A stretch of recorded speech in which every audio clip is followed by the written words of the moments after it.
Naresh Sharma, primary और senior secondary school पथालन, वहाँ पर सलाहकार के पद पर भी और स्कूल को एडॉप्ट भी किया है।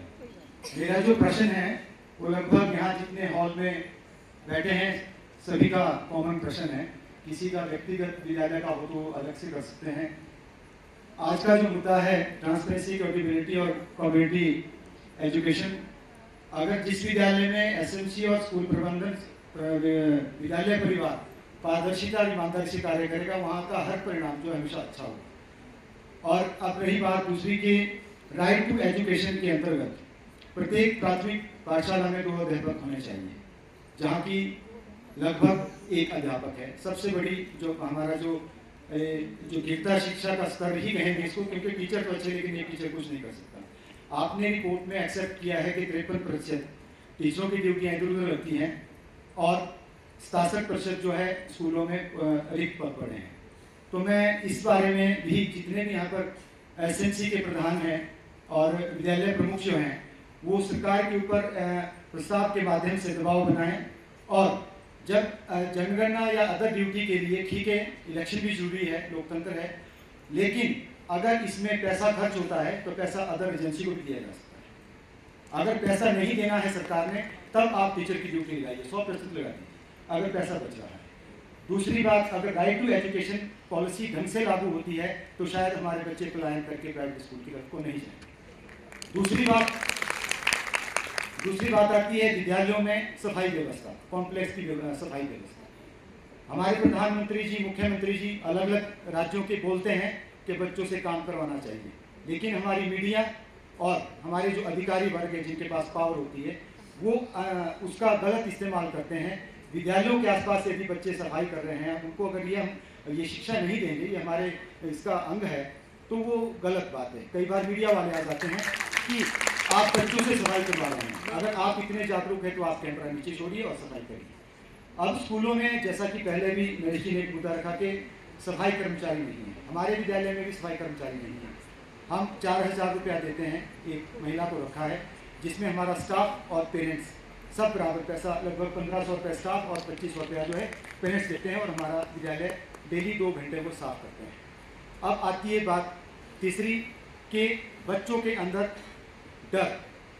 सर, कोई भी पेरेंट्स या कोई भी टीचर की मार जो है बच्चों के लिए कभी जानलेवा नहीं होती, लेकिन डांट और मार में अंतर है। एक डांट की छूट कुछ हद तक दी जानी चाहिए, जैसा कि अभी सर ने कहा कि 2-3 विद्यालयों में टीचरों ने गलत तरीके से मारा, तो वो तो डेफिनेटली उसका व्यवहार ही वैसा हो, उसका रिपीट कंट्रोल में ना हो, वो बात एक अलग है। लेकिन एक डर नहीं, एक बच्चों के अंदर इतना वो होना चाहिए कि वो गुरुजनों की रिस्पेक्ट करें।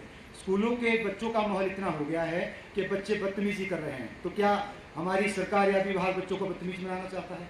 अब उसमें एक बात आई थी काउंसलर की, अभी जो रिपोर्ट हमने देखी, यह व्यवस्था हर जगह पर होनी असंभव है। ठीक है, लोकल कम्युनिटी में जो रिटायर्ड पर्सन होते हैं वहाँ से मेरे स्कूल से निकले मोदी एक सरकार ने अभियान चलाया, विद्यांजलि अभियान चलाया, लेकिन वो उसमें लोग उतनी भागीदारी नहीं दे पा रहे हैं। इसके लिए ऊपर अगर जोर दे तो मैं समझता हूँ कि हमारा जो पलायन है निजी शिक्षा की तरफ को, ये थोड़ा ठीक होगा। और हमारे टीचरों के ऊपर, मैं टीचरों का पक्ष नहीं ले रहा हूँ, ये लोग अच्छी टेस्ट पास करके आगे आए हैं, वेल क्वालिफाइड है। अब एक स्कूल में एक टीचर, बच्चे चाहे 10 से 5, ये मैं तो नहीं समझता कि मैटर करता है। अगर संख्या मैटर करती है तो फिर सारे स्कूल बंद कर दो, फिर तो 200-300 अब कॉलेज है सर, यूनिवर्सिटी है, प्राइवेट खुल गई तो डेफिनेटली यूनिवर्सिटी की संख्या तो कम हो रही है। अब अगर प्राइवेट स्कूलों की तरफ वहाँ पर 15-15 टीचर उन्होंने रखे, उनको पता नहीं 3000 देते, 5000 देते, लेकिन उनको एक बच्चे के ऊपर उनका ध्यान रहता है। अब हम इसमें कंपेरिजन नहीं कर सकते। अब अगर इसके ऊपर मैं प्रश्न यहाँ रखा, अगर मेरी समस्या का समाधान नहीं हुआ, और इसीलिए मैंने कॉमन बात रखी, अगर समस्या का समाधान नहीं हुआ तो मैं समझता हूँ किस तरह का आयोजन किया। अगर इन चीज़ों का, अगर ये रिपोर्ट बिल्कुल सही है, 20% विद्यालयों की रिपोर्ट है जिसमें हम कई जगह पर 100% दिया है, और ये खुशी की बात है। अब जब भी असली आंकड़ा तब होगा जब हमारे पास 100% स्कूलों का आंकड़ा सामने आएगा। अब बात है सर, हाईवे और स्टेट हाईवे अलग अलग स्पीड मानक होते हैं।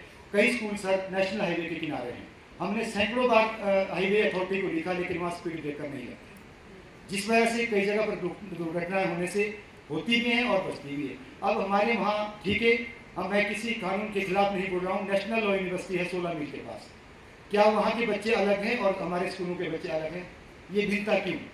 या तो वहाँ के स्पीड ब्रेकर को भी हटाया जाए, अन्यथा जितने भी senior secondary school, primary school जो हाईवे के नज़दीक है वहाँ पर स्पीड ब्रेकर जरूर लगाए जाए। और मैं ज़्यादा नहीं कहता हूँ, अपनी बात को यहीं पर रखता हूँ। अगर कोई बात ठीक लगी हो तो उस पर शिक्षा विभाग अमल करें, और अगर ठीक ना लगी हो तो भी उस पर मैं क्षमा चाहूँगा। लेकिन इतना जरूर कहना चाहूँगा कि जो भी स्कूल की समस्याएं हैं वो ईमानदारी और पारदर्शिता से हमारे जो एसएमसी हैं उठाएं। धन्यवाद।